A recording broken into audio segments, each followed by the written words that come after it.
crazy thing. I'm actually from Canada, and the other day I saw a moose, and it reminded me that like a moose can jump higher than a house. That's because houses can't jump.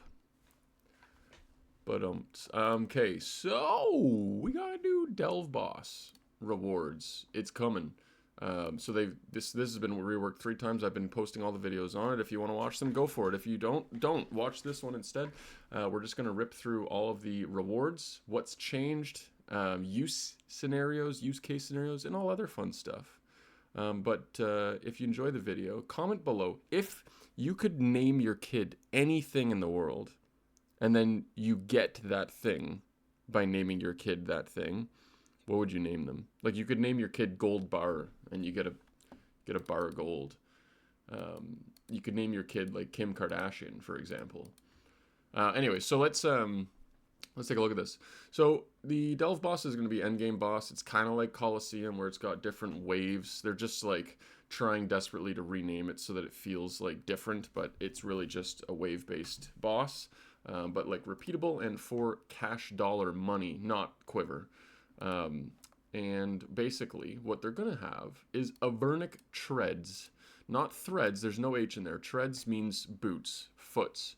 You're going to be able to combine all of your best in slot boots. Well, the 3, you know what I mean. Pegasian, Primordial, and Eternal.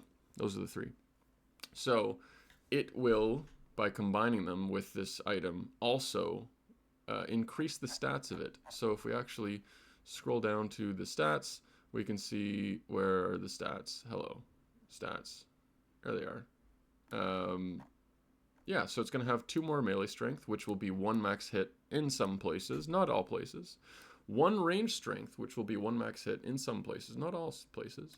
And then Eternal Boots 1% magic damage. It'll add that as well. So the boots are nice, but the best part is it gives us 8-way switches once again, or if you want 6-way switches. Pretty important when you're doing like raids and challenge modes. Have you ever done a challenge mode? The core mechanic of challenge modes is inventory management. Like if it's just like that's the hardest boss, to be honest. So this helps with that. You don't have 3 pairs of boots, you have 1, and that's important because the new Desert Treasure 2 rings that came out like a year and a half ago makes it so there's 9 items that you need to switch.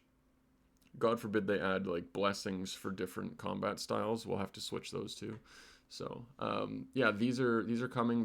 They're gonna pass the poll like, for sure, and they'll look nice. Apparently, you can change the color of them based on whatever style you're using. So this one is exciting. The Eye of Ayak. Ayak just sounds like a lazy northern cow thingy, but it's a yak. So yeah, so this thing is a wand that is 3 ticks.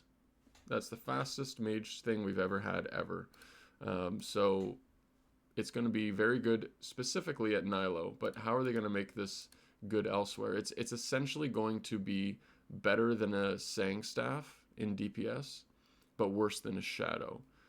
Where in certain scenarios, people are going to be able to theory craft certain scenarios where it's worth just using this. Like if you're trying to kill something and it has 20 health, you could just use the wand to kill it quickly because that's within its max hit and move on to the next creature. Yeah, like having a 3-tick thing helps speed things along. But it's also got a special attack. They've adjusted the specs, so it will double your accuracy with a 30% higher max hit, and then it's slower. I think it's 5-tick. It says that somewhere. So I don't know. It's just like it has a little spec on it that's kind of like a mini AGS or something like that. 30% higher max hit is not like crazy. They talk about how the range of this thing was going to be 6 tiles, and now it's actually 8 on long range. You're gonna You're gonna have to put this thing on long range for it to be even remotely usable. But that's fine. It's not like range like weapons where it slows them down. It'll be the same speed. It's just a little bit less accurate. But that's okay because our next reward are the Confliction gauntlets. So the Confliction gauntlets are best in slot upgrade to the Tormented bracelet. You like add them onto this so it'll keep the value of the Torm bracelet. And what it does is it gives you 2 more magic damage percentage, and then a little bit more like of other stats like accuracy and stuff like that. 2 prayer bonus is nice, a little add-on, but that really helps the shadow out, because the way the shadow scales is it 3x's your stats. So if you have 7% magic damage, it'll go 7, 14, 21%. So these things are going to hit a lot of numbers with the shadow. This does increase your shadow max hit, but there's a passive effect on the bracelets. So if you're wearing these and you miss a magic attack, your next magic attack will roll accuracy twice. So if you splash, your next one will have double accuracy, essentially. However, they've changed this so that it only works with 4-tick or 3-tick weapons. So that is obviously trying to combat the power of the shadow. The shadow is already mega accurate, so it wasn't going to do much for it anyways, but it was going to make it so it's very, very good. But they're trying to close the gap between the Sang staff and the shadow. It's not close currently, and this, adding the Eye of Ayak, helps with that, and then adding these Confliction gauntlets makes those bracelets better too. The biggest use for these to me is Wilderness. If you Ice Barrage someone and you splash, you can Ice Barrage them again and catch, but they have removed that by saying it has to be a 4-tick thing. So Ice Barrage will no longer benefit from these gauntlets. It's unfortunate because in PVM that would have been nice to have a 4-tick Ice Barrage, but yeah, it is what it is. So what do we got here? Yeah, nothing else on that one. Demon Spade. So first off, we pitched a wildcard reward of the demonic something. We're renaming it to Demon Spade. I don't know how this passed. Like, people would have read this at Jagex and thought, yeah, that's a sick name for something. Do not know our community. They will not be spelling that correctly, and it will cause issues. So renaming it the Demon Spade. That was my feedback in my last video. Wow, I did it, guys. It was all me. Okay, and then actually they also they talked about how this was going to process farming things instantly. So if you had a patch of watermelons and you click on it, it would instantly fill your inventory with watermelons and just delete the patch. Which, following the feedback and other review passes, it's clear that this may not be the healthiest direction for farming skill long term. This would disrupt the skills balance by making certain crops, such as snapegrass and watermelons, more efficient XP than trees. Oh, I got the hiccups, the hic downs actually today. So this would have killed tree runs and caused an issue for the farming economy. Like, tree seeds would have crashed, snapegrass seeds would have skyrocketed. Overall, not good. So they've just changed it so that it will double process things. Like, you'll get 2 snapegrass per thing instead of 1 with a regular spade.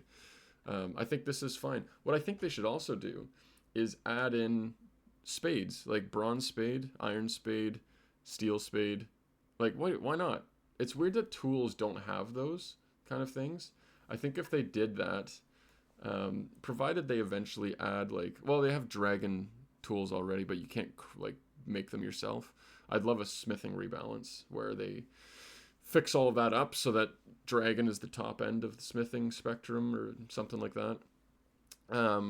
However, if you had, so this is guaranteed to harvest 2 at a time every time. So if this is the top end, you could have a rune spade below it that harvests 1 at a time and then has like a 50% chance of harvesting 2.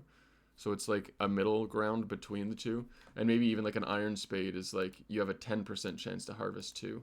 I think you could do that with spades, and it'd be totally good and fine. But this is the cool part about the demon spade. I was off board with the demon spade. I thought it felt too leaguesy, and in my video I made that feedback. They've taken literally every piece of feedback that I had from the demon spade and implemented it, because I was not the only one screaming this from the top of the rooftops. So one thing that is very important to note with this is that it's useful in Chambers of Xeric. This thing will actually have value now. Anybody that does CMs, I mean, you're not no prepping CMs unless you're soloing and you're an absolute gamer, but just like doing team raids and stuff, you'll be using this very much a lot. I could see this being worth a shiny penny, which is a good thing. So that that covers it. So we've got the Avernic treads coming, the new boots, the new wand, the new gauntlets. So that's 3 items. The 4th item will be the demonic spade, which they haven't changed the name of in their blog because they forget. And then there's also the demonic eyeball things. So that's like sunshine splinters, sunlight splinters, sunshine, same thing. That's like, I don't know, what else? Like there's any of those like mini ecosystems of things. Like yeah, it's the thing that you charge the things with. So we've got the demonic eyeballs, whatever they're called. You're going to have teleports that tell you there, and those will probably be on the collection log, and then you'll have a pet. So 7 collection logs coming with this new boss.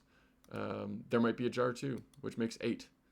So interesting. Good amount of collection logs. It's a good spot for bosses like this. You don't want anything like the Nightmare where it had 12 new collection logs, stuff like that. So this is good. This is perfect. You've got a couple of new items. Like as an end game player, I have every item in the game essentially. 12.5 bill bank. Don't hack me, thank you. Basically, this adds the boots I'd need for sure. Everyone's gonna want these. I hope they are rare enough to the point that they cost 500 mil, because that's what they should be. This is something that should be very rare. This shouldn't be just like, oh yeah, everyone gets them. It's just, this is the kind of thing that should be very rare. I don't think other things like, I don't know, a T-bow being a 500-hour drop rate for such an integral item for players. It'd be nice if it was like 350 hours, kind of like the Scythe and the Shadow. Whereas this is something that you could put a 500-hour drop rate on, and it won't matter. It won't ruin anyone's life or gameplay. It is best in slot, and it does add a couple of stats, but it could just be like, oh man, you got the best in slot boost. Like, look at those things. They look sick. Rather than just, oh yeah, everyone has them. So that's kind of what I want from this one. This new wand I think should be less rare, just because it isn't best in slot at all. It's like a niche item that it could be nice to be able to get this within 100 hours, let's say. That could be a feasible drop rate. And then the gauntlets as well, maybe around the 100 hours. And then the spade, that could be like a 25 hour, like just a quicker grind. So this would be like a common item, and then you've got the uncommon items, and then the mega rare should be the Avernic treads. In my opinion, I could see them flipping it and putting the wand as the mega rare and the Avernic treads as not. Don't really want that. The only other thing with the spade is these, every character will eventually want one, and then at that point you don't need them anymore. So I hope you can break these down into a good amount of the demon eye currency, which would keep its value long term. I don't like the artificial value pumping of just putting like a 4 mil alk on it or something like that. Anyways, thanks for making it this far. If you did, yeah, you've already commented what you're going to name your child so that you get that item, which is fun. I'll be pinning the best one of that. Like the video, because it helps out the algorithm and stuff. And then don't forget to subscribe. Did you know that 7% of you are subscribed? That's not a lot. Maybe you're not subscribed. Anyways, thank you very much. I love you. Goodbye.